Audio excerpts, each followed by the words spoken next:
टिहरी लोकसभा कांग्रेस प्रत्याशी ज्योत सिंह गुनसोला ने विकासनगर, बडरोटीवाला, जीवनगढ़ और हरबरपुट का दौरा किया।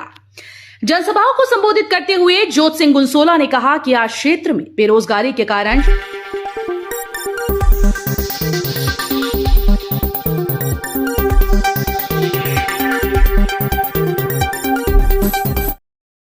टिहरी लोकसभा कांग्रेस प्रत्याशी ज्योत सिंह गुनसोला ने विकासनगर, बडरोटीवाला, जीवनगढ़ और हरबरपुट का दौरा किया। जनसभाओं को संबोधित करते हुए ज्योत सिंह गुनसोला ने कहा कि आज क्षेत्र में बेरोजगारी के कारण क्षेत्र का नौजवान परेशान है। क्षेत्र के सांसद ने 12 वर्षों में इस क्षेत्र में कोई भी बड़ी परियोजना जिससे क्षेत्र के लोगों को रोजगार मिले स्थापित नहीं कराई। उन्होंने कहा कि प्रदेश में महिलाओं का उत्पीड़न हो रहा है। अंकिता भंडारी के परिवार को न्याय नहीं मिल रहा। एक तरफ सरकार बेटी बचाओ बेटी पढ़ाओ का नारा देती है, बेटियों के साथ अत्याचार हो रहा है। क्षेत्र के संसद में एक भी बार अंकिता भंडारी को न्याय दिलाने की मांग नहीं की गई। उनके कार्यकाल में टिहरी की जनता अपने आप को ठगा सा महसूस करती है। उन्होंने कहा कि हरीश रावत के कार्यकाल में कांग्रेस नेता नवप्रभात के द्वारा रेलवे लाइन सहारनपुर से कालसी तक का प्रस्ताव पास कराया गया था, जिसे केंद्र सरकार को प्रेषित किया था। हमारे क्षेत्र की सांसद में लोकसभा में एक भी दिन उस मुद्दे को नहीं उठाया। उन्होंने कहा कि अगर वो संसद में पहुंचे तो सहारनपुर से लेकर कालसी तक रेल निर्माण कार्य कराया जाएगा। यमुना घाटी का जो व्यावसायिक केंद्र है वो यमुना घाटी तक नहीं रुकता, ये टिहरी के गुत्तू बिलंग तक जाता है। ये व्यवसायिक केंद्र है, यहाँ पर सारा आदान प्रदान होता है।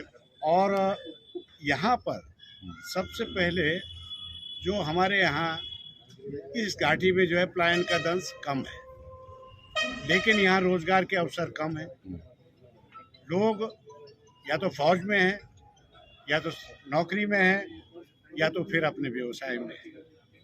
ऐसे कोई रोजगार के अवसर नहीं हैं जिनको ये सोचा जाए कि हमारा नौजवान आईआईटी करके आ रहा है, बीटेक पढ़ रहा है, एमटेक पढ़ रहा है, एमबीबीएस का डॉक्टर तो कहीं बैठ जाता है, लेकिन इंजीनियर जो है सड़कों पर घूम रहा है।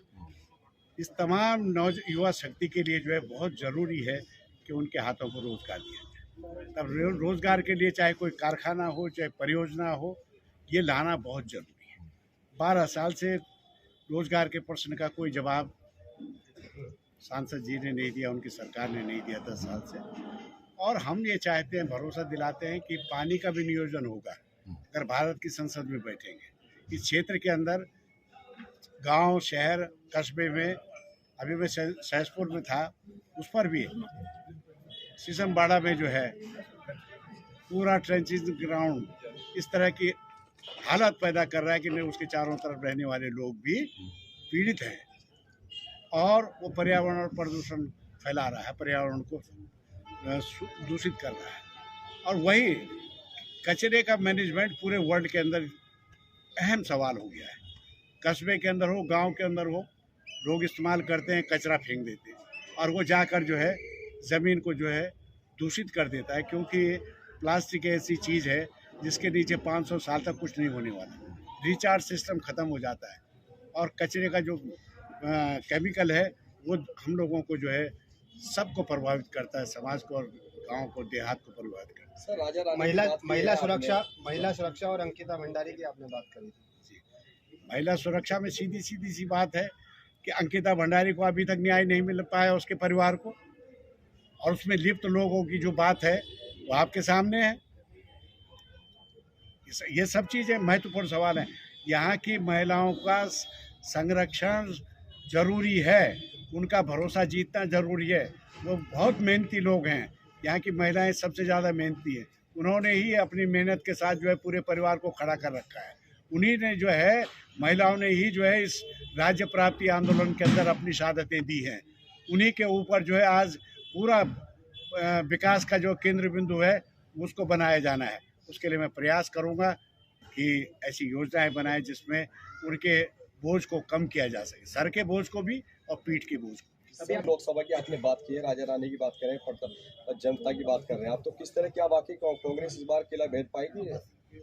कांग्रेस ने तो किला भेद दिया, लेकिन आचार संहिता में ये कहा नहीं जा सकता। जनता ने जो है किला भेद दिया और जनता ये बता देगी कि राजशाही के खिलाफ अब ये लामबंद हो चुकी है। सर धरातल पर कांग्रेस बड़ी कमजोर नजर आ रही है। पता नहीं। कार्यकर्ता लगातार जो है पदाधिकारी जो है भाजपा का रुख करते नजर आ रहे हैं। किस तरह देखते हैं कांग्रेस? भाई देखिए, कांग्रेस अपने में मजबूत है, नौजवान मजबूत है, महिला मजबूत है, हमारी साथी मजबूत है। जाने वाले का तो दोस्त पता नहीं क्या क्या सोच के उसने निर्णय लिया जाने वाले का, उसको हम नहीं कहते। लेकिन हमारा उससे भी बड़ा सवाल ये है कि अगर भाजपा बहुत बड़ी पार्टी है, वर्ल्ड लेवल की पार्टी बोलते हैं जिसको, तो उसे तो किसी का दोहन करने और लाने ले जाने की ज़रूरत ही नहीं है। फिर क्यों विधायकों को तोड़ रही है, सांसदों को ले जा रही है, इवन आपके सभासदों को ले जा रही है? फिर क्या ज़रूरत पड़ गई उसको? जब इतनी बड़ी पार्टी है, सशक्त पार्टी है, तो क्या ज़रूरत पड़ गई उसको? आप ही देख लें, सवाल तो महत्वपूर्ण ये बनता है, पूछो ना जरा उनसे कि भाई इतने कमज़ोर हो, क्यों ले जा रहे हो? पैसे दे के सरकारें बदल रहे हो। हिमाचल में अभी तंग करने की कोशिश की, एक राज्यसभा जो है इसी तरह से जो है बड़े प्रलोभन के साथ जो है उसको राज्यसभा में 6 लोगों को निलंबित करना पड़ा। इस तरह की कार्रवाई क्यों करते हो? लोकतंत्र में तो ये होना नहीं चाहिए, दल बदल का जो है सवाल नहीं आना चाहिए।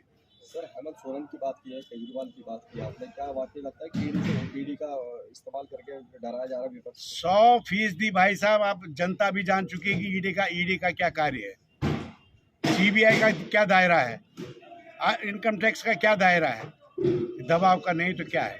आप वो फहरिस्त देख लीजिए, स्टेट बैंक की जो बॉन्ड की अब लिस्ट आई है, एक महीने में चंदा, दूसरे महीने में धंधा है।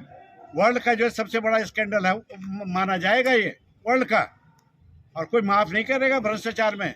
अब तक तो जबान बंद थी लोगों की, अब जबान सबकी खुलने लगी है। सर अब की बार 400 पार का नारा दे रही है, इसको किस तरीके से देखते हैं आप? अरे यार, 400 पार तो इसीलिए तो दे रहे हैं वो कि भाई एक फोबिया बना दो, 400 पार। अबे 400 पार हमने थोड़ी करना है तुम्हें, 400 पार हमने तो बाहर करना है। अच्छा गुंजोला जी, ये बताएं कि लोकसभा की 5 सीटों को किस तरह देखते हैं? कृपया हमारे YouTube चैनल को लाइक व सब्सक्राइब करें। बेल आइकॉन दबाएं। ताज़ा खबरों के लिए हमसे जुड़े रहें।